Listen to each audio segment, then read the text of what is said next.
Let us solve now an example in order to play with our new notions, okay? The notions that we introduced, and more specifically, our relative humidity and our humidity ratio. The problem that we are to solve is the following.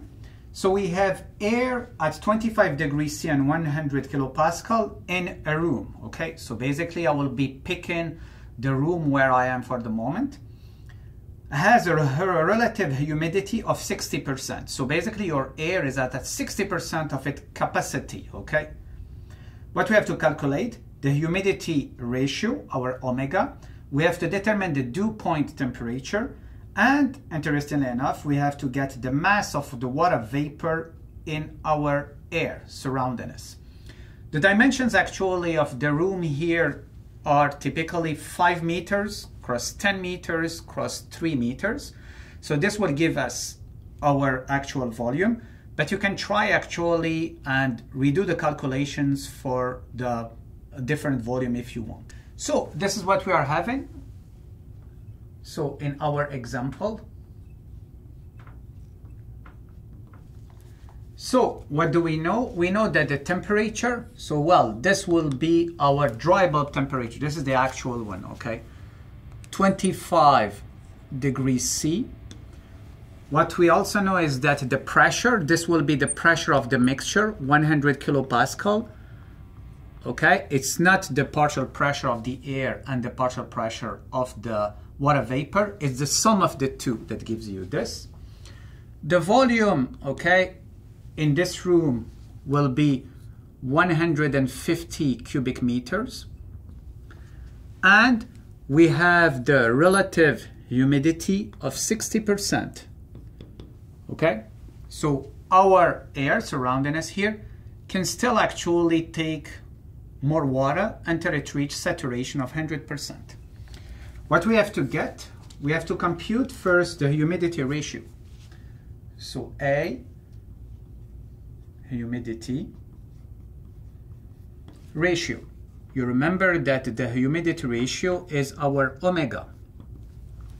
And it tells us about the mass of the water vapor over the mass of dry air. So omega, we said is equal to what? Is equal to 0.622 cross PV over PA. Okay, we don't know PV, we don't know PA, but we can write it as 0.622 cross PV over P minus PV, okay? So now this pressure, this is the pressure of the mixture. This one we know it, right? It's 100 kilopascals. Which means now we have only one unknown, which is PV, the partial pressure of our water vapor. Now we have another expression including PV, okay? And this is the definition of phi. So, but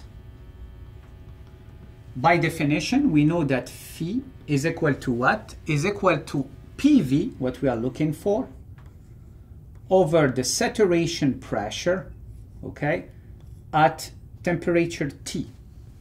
So this means that it's PV over, this is the saturation pressure at the temperature that we are having, 25 degrees C.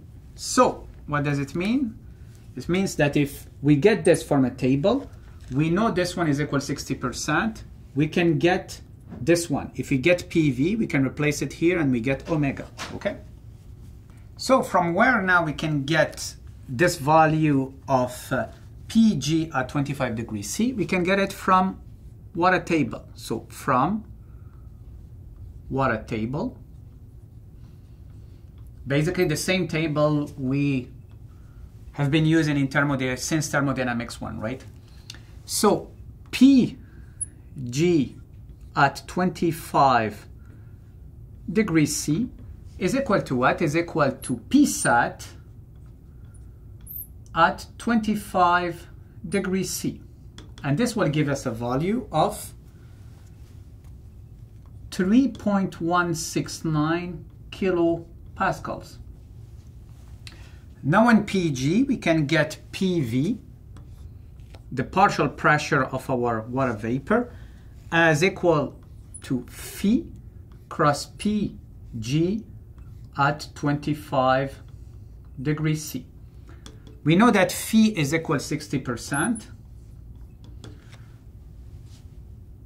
cross PG at 25 degrees C, or it's equal to 0.6 cross 3.169, okay? And this will give us PV, the partial pressure of our water vapor, equal to 1.90 kilopascal. So now this is extremely interesting. Why? Because this is the partial pressure of our water vapor in the air surrounding us. Meaning that your water vapor, its behavior is not dictated by your 100 kilopascal. It's dictated by 1.9 kilopascal. Its enthalpy, entropy, saturation temperature, all condensation, change in phase, everything is dictated by this, okay? So your water vapor doesn't see more or less this 100 kilopascal.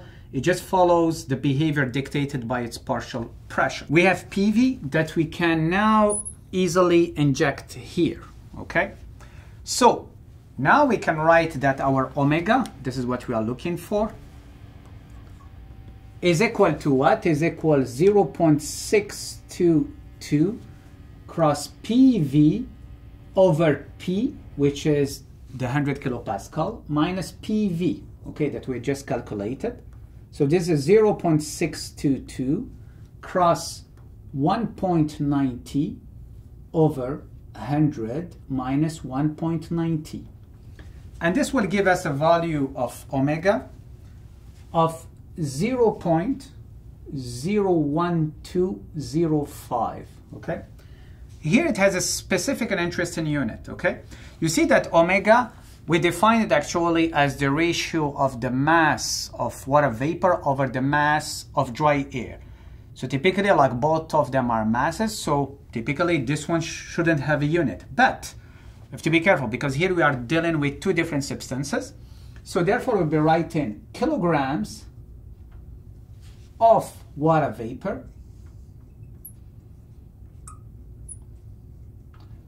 over kilograms of dry air.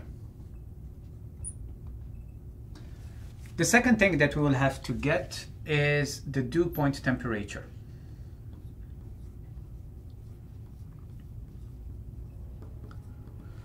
We define the dew point temperature again as the temperature at which condensation starts if you are following a constant pressure process. So basically this is quite easy in the sense that now what we have to do, we know the partial pressure of a water vapor and we just have to get the saturation temperature corresponding to the partial pressure of our water vapor. So the trick here is that you don't have to use the 100 kilopascals. We have to use the 1.9 kilopascal that we calculated. So T, okay, of dew point is equal to what? Is equal to the saturation temperature at the partial pressure of our water vapor. So it's equal to T sat at 1.90 kilopascal. This is what we calculated. So here it's quite easy. We just go to a table and we don't have a value for 1.9 kilopascal, so we have to interpolate. And what we get, we will get that the dew point temperature will be equal to 16.6 degrees C. What does it mean physically? This means that the temperature in this room is, let's say, 25 degrees C, which is not true actually, temperature is 22. So if we start decreasing the temperature, I'm cooling down this room, okay? If I reach 16.60 degrees C, I will start having water condensation, okay? So I will start noticing some water droplets, okay, on the walls, on this glass in front of me, and so on, okay? And the last thing, so sorry, this is B. C. The last thing, we have to get the mass of water vapor in the air. So mass of water vapor.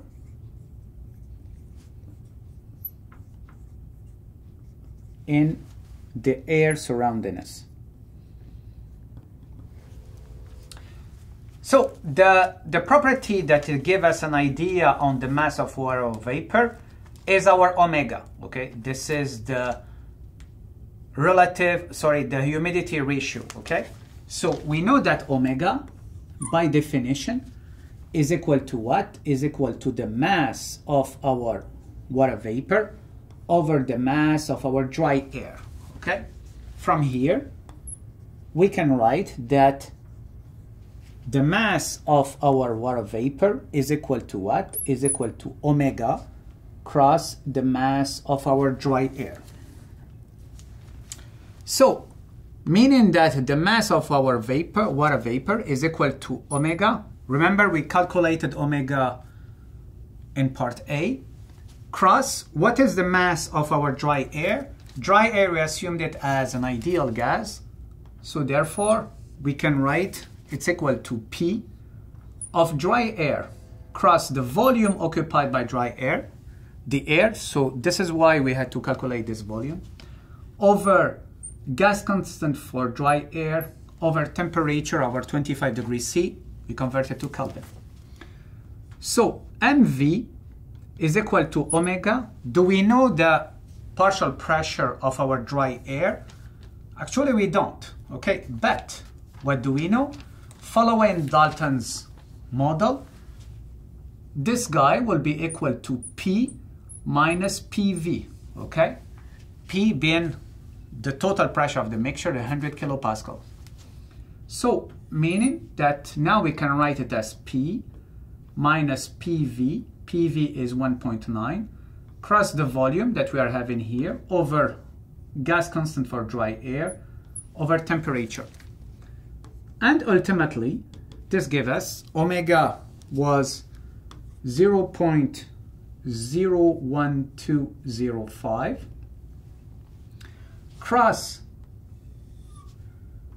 100 minus 1.9 cross the volume 150 cubic meters over our gas constant 0.287 cross 298.2, okay, our 25 degrees C in Kelvin. And this will give us mass of water vapor is equal to 2.07 kilograms of water. And you can also calculate the mass of dry air. This will be 172 kilograms of dry air. How do you get the mass of dry air? This is basically exactly this term, right? So, meaning that in this room, we have 172 kilograms of dry air, and we have 2.07 kilogram of water. So, if I would like to get the water content in this room at 60 degrees C, 60%, 25 degrees C, 100 kilopascal, this is actually the max I can get, okay?